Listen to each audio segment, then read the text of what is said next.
Hi everyone, Ben from LatinTutorial here. I want to give you a quick update on everything that's been happening over the last 6 months. So back in January, I launched a major project at LatinTutorial.com, and if you haven't checked out the site yet, now is a great time to do so. And if you have, I want to walk you through some of the biggest updates since then. First of all, thousands of people have registered for accounts, and hundreds of classes have been created by teachers for their students.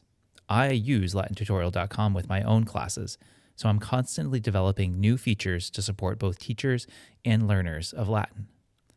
So what's new besides the usual bug fixes? One major addition: Pliny the Younger's letters from the AP Latin syllabus are now available. This means AP Latin students and teachers can now use LatinTutorial for the entire AP syllabus.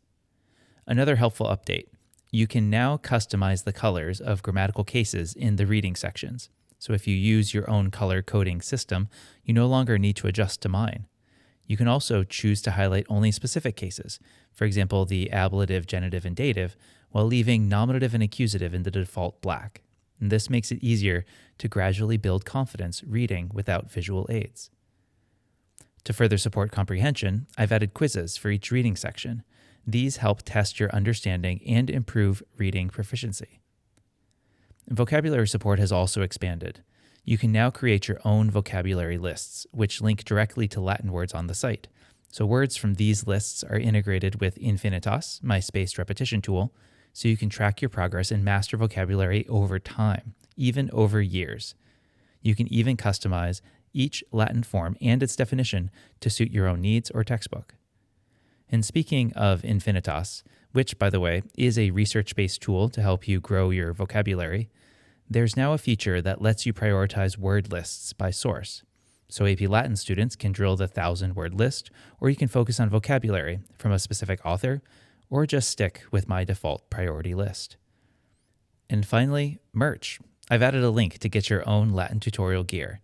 My students love the quality and style of the sweatshirts and t-shirts, and we sold quite a few at the National JCL convention last month. You can also get books for your notes on Latin. It's a fun way to show your Latin pride. And these new additions are just part of the continued growth of LatinTutorial.com. I've got more features in development right now, and I can't wait to finish them and share them with you. Oh, and one last note if you've made it this far. In May, I was named the 2025 Penobscot County Teacher of the Year in Maine, and I've since learned that I'm a finalist, one of 4, for Maine Teacher of the Year. My work on LatinTutorial.com and these videos reaching millions of Latin learners has definitely played a role in that. So fingers crossed for the final decision. But no matter who gets the honor, I know it'll go to someone deserving. So thanks so much for your continued support, and please check out LatinTutorial.com if you haven't yet.